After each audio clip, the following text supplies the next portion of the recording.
It's a great day, I'm feeling good. Oh, the possibilities of what I could, oh, do with the world at my fingertips. My imagination brings a smile up to my lips. Oh.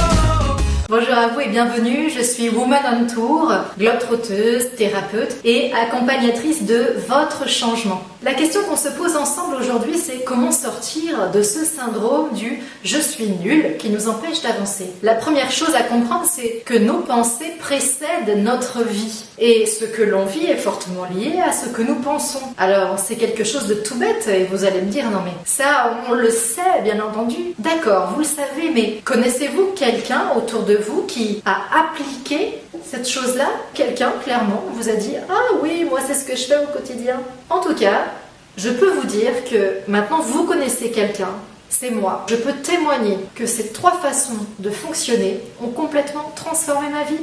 Premier point, donc, je disais, le premier conseil, ne pas s'identifier à ses pensées. Ce petit mélodrame, cette petite remarque désagréable qu'on entend dans sa tête qui est « je suis nul », dites-vous que c'est pas vous qui l'exprimez, c'est quelqu'un d'autre. Et ce quelqu'un d'autre, donnez-lui un prénom. Donnez-lui un prénom qui vous fait rire, que vous trouvez cocasse et désuet. Disons Germaine.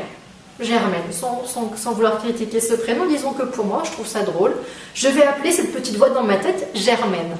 Dorénavant, quand vous aurez ce petit refrain qui arrive, le « je suis nul », dites-vous « ah non Germaine, j'ai bien compris que c'était toi. Je ne veux plus de toi là-haut, je te licencie. » Et là, du coup, et faites-le en beauté, hein. Alors tu prends tes clics et tes claques, même pas tu fermes ton ordinateur et tu pars. Et faites un licenciement en beauté de cette personne qui a élu domicile là-haut. Donc ne vous identifiez pas à ces pensées. La Germaine, mettez-la dehors.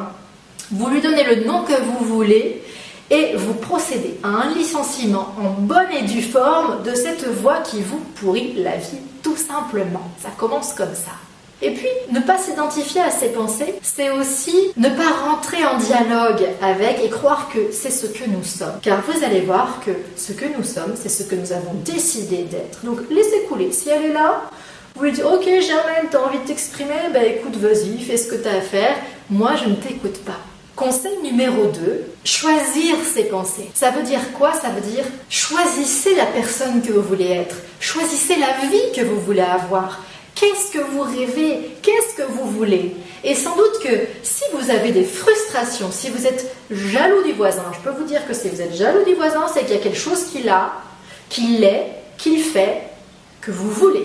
Alors, qu'est-ce que vous souhaitez? Et donc, développez cette pensée. Et dites-vous à vous-même tout ce que vous avez envie d'entendre. Et je peux vous dire que la répétition crée l'intégration. Alors, allez-y, faites-vous plaisir chez les jours de fête. Dites-vous, oh là là, qu'est-ce que je suis belle aujourd'hui, qu'est-ce que je suis souriante, qu'est-ce que je suis agréable. Et puis, quand même, je suis intelligente, hein, quand même, il faut le dire. Hein.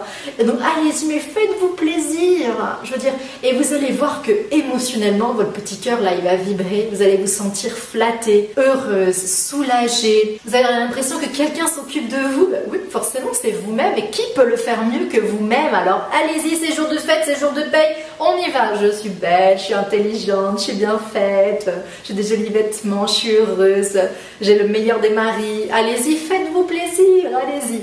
C'est super important, vous allez voir les conséquences à un niveau physiologique, émotionnel et après en termes d'action, ça va tout changer. Conseil numéro 3, pensez positif. Je vais citer David Lefrançois qui est un conférencier et un spécialiste du cerveau et de l'utilisation qu'on peut faire du cerveau avec notamment son potentiel et qui a expliqué que les Français, on avait tendance à insister sur tout ce qui ne va pas 8 fois contre 2 fois sur ce qui va. Et les Américains, eux, par exemple, en comparaison, c'est beaucoup plus équilibré. Ça va être 5 fois ce qui ne va pas contre 5 fois ce qui va. C'est typiquement français, social, lié à l'éducation, le fait de s'intéresser à ce qui ne va pas. Mais pour une fois, commencez à regarder tout ce qui va. Et pour cela, un petit exercice tout simple, un petit peu scolaire, un petit peu studieux, un petit peu barbant, mais vous allez voir, avec des répercussions très puissantes, éventuellement notez tout ce qui va bien, tout ce qui vous fait plaisir.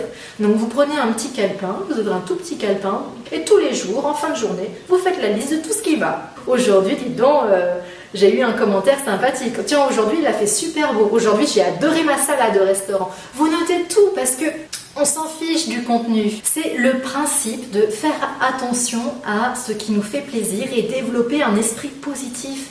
Et vous allez voir que petit à petit, la répétition crée l'intégration. Ça va rentrer à l'intérieur de vous, vous verrez les choses de façon positive, autant vous-même que votre vie. Et vous allez développer aussi votre inspiration. Alors, ces 3 points clés, je peux vous dire que je les applique encore et que je fais tout mon possible pour développer ces automatismes au quotidien. Et je peux vous dire que clairement, ma vie a complètement changé. J'ai quitté mon travail, j'ai fait un tour du monde en sac à dos durant 9 mois. Et aujourd'hui, je m'assure que cette pensée positive construit ma vie pour le reste de mes jours. Et je suis là pour vous aider à ce que ce soit la même chose pour vous. Voilà mes amis, je vous invite à mettre en place grâce à la logique CIA, compréhension, intégration et action, mettre en place ces conseils et surtout en commentaire à la communauté Women on Tour à partager vos exploits pour célébrer vos succès. Voilà, ça me paraît très très important. Et si vous êtes déjà un habitué de cette logique, partagez vos expériences, on aura plaisir à vous lire. Surtout, pensez bien à vous abonner à la chaîne Women on Tour, à liker la page Facebook et on se retrouve à la maison sur womenontour.com. Quant à moi, je vous dis vraiment bravo de faire partie de ces personnes curieuses, audacieuses, qui osent faire ce voyage intérieur pour créer un succès cohérent dans votre vie. Je vous dis à très bientôt. Bye bye.